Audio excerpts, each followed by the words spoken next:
The movie opens with an introduction to Thailand, its culture, its people, and its beliefs. In the year 2018, a documentary team travels to the country to investigate the lives of the psychics in Thailand. After interviewing several psychics, the team goes to the region of Isan to follow Nim's daily life. Nim is a medium who claims to be possessed by the Bayan spirit. The people have always believed in the supernatural and dwelled in it. The various kinds of gods they worship include the god of healing, the god of wealth, the ancestor of God, and the god of family, just to name a few. As Nim is interviewed, she claims the Bayan god is good to her and has been kind to the villagers and her family, protecting them for many generations. No one knows who this Bayan god is or where he comes from, but he has been believed in and worshipped for a very long time.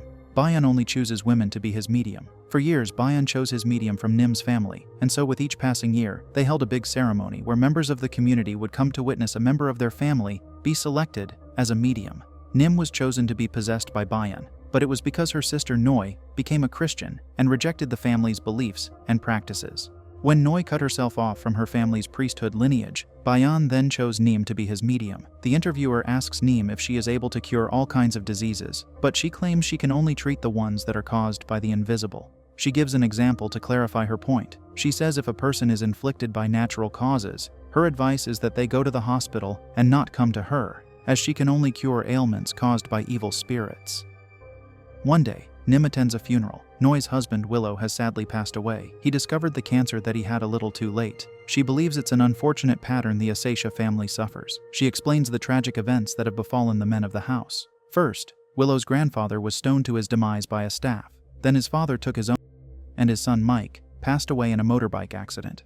Following the tragedy that has befallen Noi's husband and her son, Noi is left with Min, her daughter. That night, Nim has a shocking discovery. She sees Min talking to a strange old woman late at night, just after the family has received guests and is preparing for Willow's burial. This is concerning for Nim, especially for the displays Min has shown earlier. First, almost gets into a fight with one of the guests over a card game. It was a violent display from Min as she almost hurt her uncle Manny, and then when Min comes to Nim to deliver a message sent to her by her mother Noi, Nim senses a strange aura around Min. So now that Nim has seen Min talk to a mysterious woman late at night, Nim begins to raise eyebrows. The next day, while her father's burial ceremony is going on, Nim sees Min talking to the wall. Not just that, she acts strangely throughout the ceremony.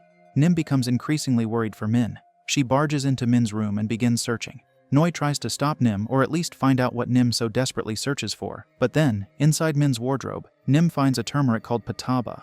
Just then, Min finds the two women in her room and is upset that they invaded her privacy, so she pushes them away.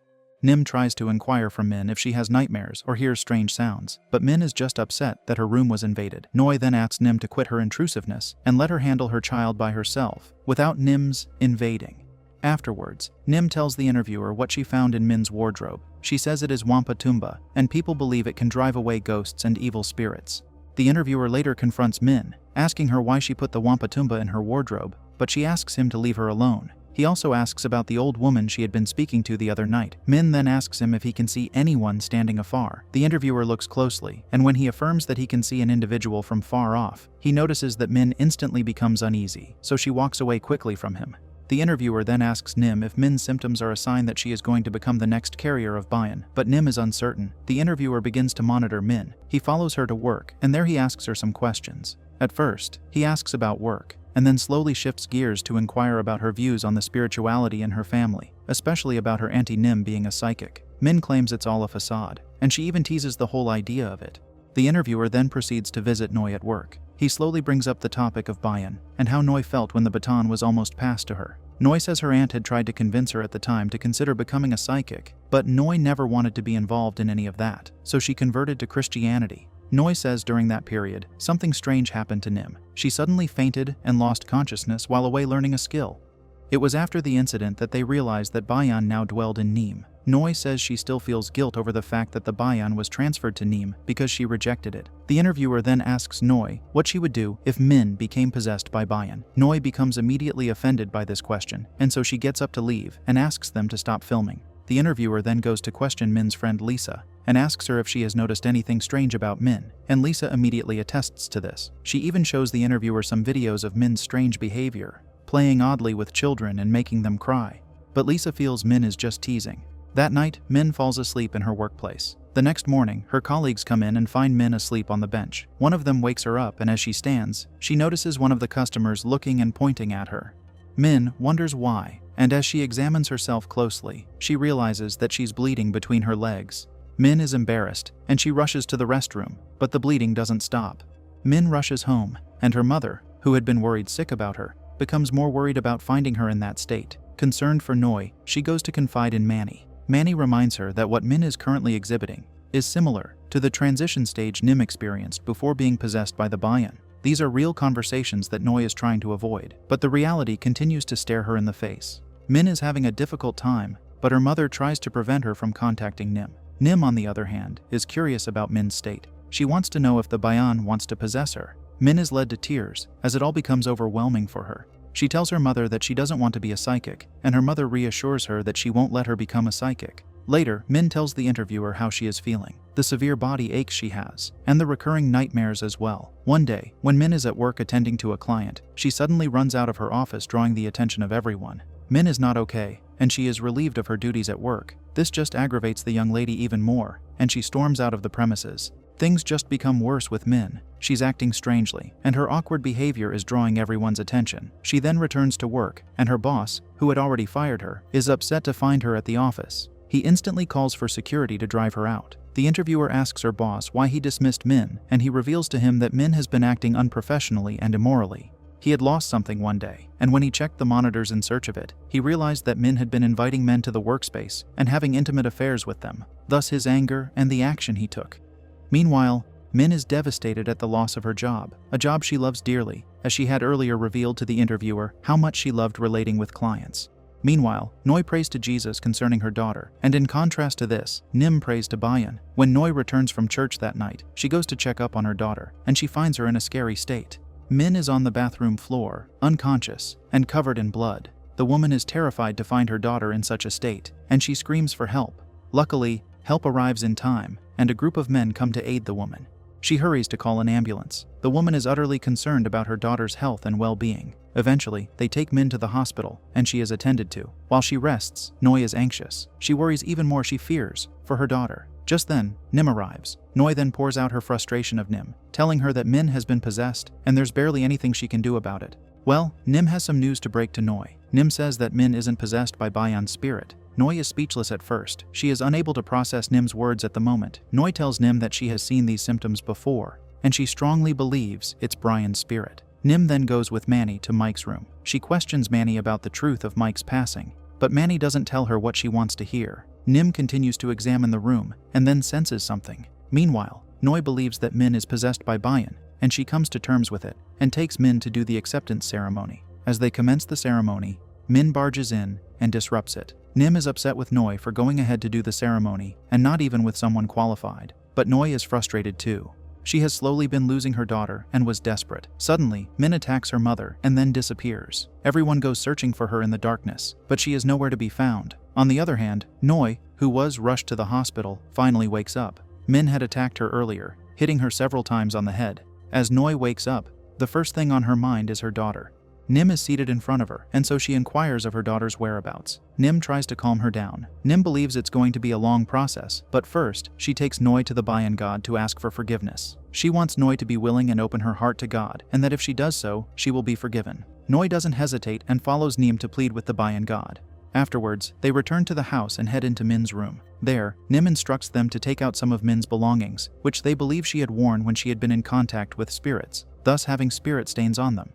They begin to take out items one after the other, following Nim's direction. The room has a strong stench, which is because there are a lot of dirty items inside, but this isn't a hindrance. However, they continue with the search. Nim says she has to perform a ritual and plead with Mike not to take Min away. Min doesn't know how long the ritual would take, but she would do it for as long as she needs to. Meanwhile, reports come in, and Manny and Noi rush to the police station. A taxi driver makes a report about an encounter with Min. She had been his passenger, but then she suddenly came out of the car and started walking aimlessly. The taxi driver calls for her, but she ignores him. When the driver tries to go the other way around, he sees her again. Noi worries about her daughter's well-being and shares her concerns with Nim, but all Nim can do is sit and pray. A month goes by, and Min has not been found yet. Everyone begins to get agitated that Min has still not been found. Manny even goes to the police to complain about their nonchalance. Amid all the drama, Nim finds leading and suddenly goes searching for Min. She rushes through the woods and then arrives at an abandoned building. Inside the building, Min lays unconscious. Nim instantly runs to her and takes her to the hospital. At the hospital, Min is given treatment, and Nim tells the interviewer that the situation is becoming clearer and that she will go to the mountains and make a sacrifice for Bayan. As Nim goes to the mountain, she finds something disturbing. The Bayan god statue has been broken and has fallen to the ground. Nim is devastated as she rushes to it. She wonders what could have happened to it, or who could have done such a thing.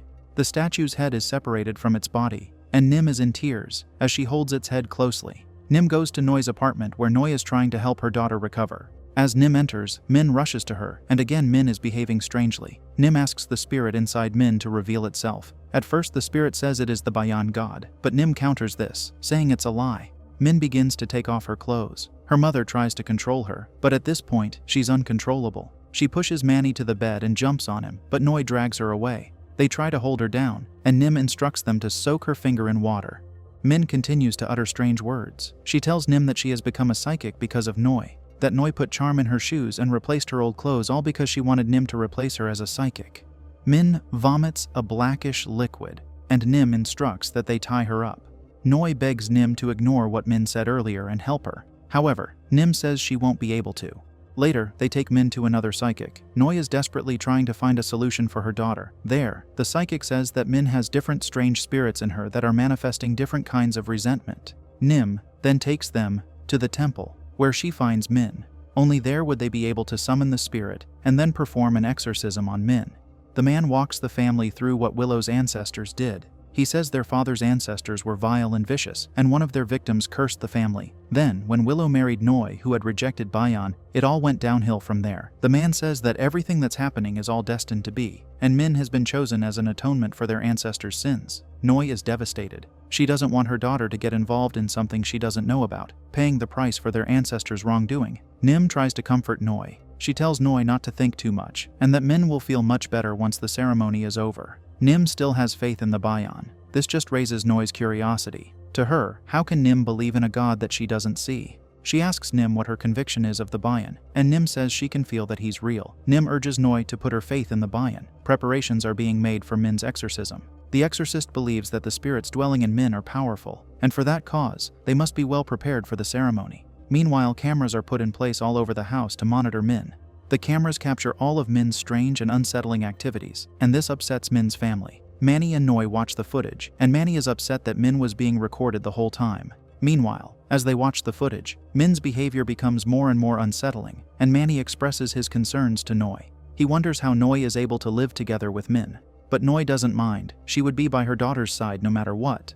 Noi has faith in Nim to help her daughter. Things become chaotic when one night, Manny sees Min take away his child from its cradle. Manny becomes enraged and rushes to save his child from the hands of Min. He arrives too late, and Min has already taken his child away. Manny grows even more furious. He runs after Min and follows her into the forest. He doesn't understand why Min took his child in the first place, and she worries more about what she plans to do with the child. After a long night's search, Manny finds his child on the floor deep in the woods. He rushes to his poor child and tries to comfort it. His wife arrives moments later, and the couple are just thankful to find their child safe and sound. The child is unhurt, but Min is nowhere to be found. Manny then goes to look for Min.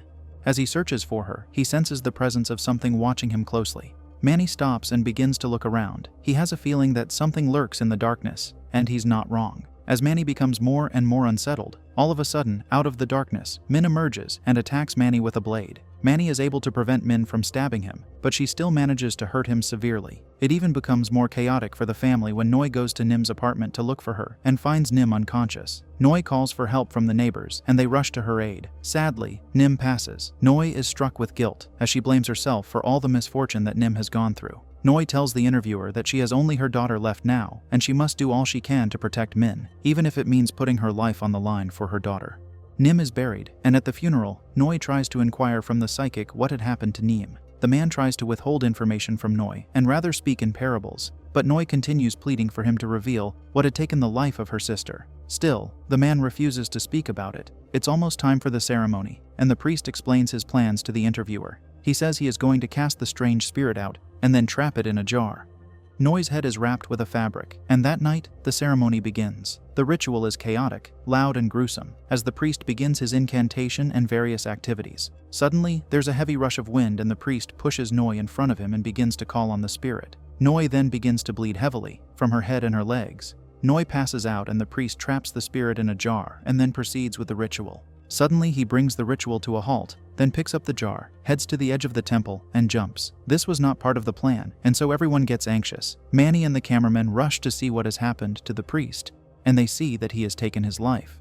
The crew are startled by the gory sight of the man's body. Meanwhile, back at the apartment where Min was locked up, she suddenly begins to plead with her aunt to let her out. Min's aunt was given specific instructions not to let Min out, but when she checks in the cradle and doesn't see her child, she fears that Min has it locked up with her in the room, so she rushes to open the door. Meanwhile, the child is in its cradle, but it is just out of the woman's sight. As she hurries to open the door, Min attacks her and stabs her on her neck. A ceremony that was meant to get rid of the evil spirits, instead ironically causes a bigger manifest of the spirits. One of the cameramen gets attacked by a possessed man, and the other one escapes. Noi wakes up. She has blood on her face and a different behavior. She begins to talk strangely. She speaks of how God Bayan is with her and she instructs the people there to continue the ceremony and pick up all the broken jars. Everyone just stares in disbelief. The most stunned is Manny, who goes to help her stand on her feet. Noi calls everyone to action and says that they must lock up the evil spirits again. The men bring the pieces of the broken jars to her, and she ties the pieces together with a fabric. She then instructs them to bring incense to her. On the other hand, the cameramen are in big trouble. Possessed men attack them and begin to eat their flesh, yet the cameramen are still determined to get all that is happening on video. Min arrives at the scene and tells one of the cameramen that she wants to be the one to make a video of him, so she collects the camera from him and begins to record him. The cameraman is covered in blood and seriously hurt. There is a sudden outburst of possessed individuals, and the videographers are victims of their viciousness. However, they don't stop recording. Next, Noi confronts the spirit in Min and commands it to leave her daughter's body. Noi begins to chant, demanding that the spirit leave her daughter's body. But then, Min fights back and wraps both of her hands on the woman's neck, strangling her. Min pushes Noi to the floor, and Noi begins to plead with the spirit to let her daughter be. After, Min attacks the cameraman recording, and then gets a gallon of gasoline and empties it on her mother. Noi pleads with her daughter for mercy, but the girl lights her up on fire. The scene shifts to an old video that was made of Nim when they were still preparing for Min's exorcism. In the video, Nim is on her altar. The interviewer asks her what she's doing, and she reveals to the man that she's uncertain how the exorcism ceremony would pan out. The interviewer asks if she fears that they are not well prepared, but the woman responds, saying that the whole thing could be pointless at the end of the day. The interviewer asks her what she means exactly, and the woman is instantly brought to tears. Nim opens up to the interviewer in all honesty. She confesses that she has struggled with uncertainty for a while now. The woman even questions her beliefs, asking if she is even possessed by the Bayan god. The interviewer wants her to reveal more on the subject, but Nim stops talking and walks away. As she leaves, she says that she isn't sure of anything anymore. And on that note, the film comes to an end.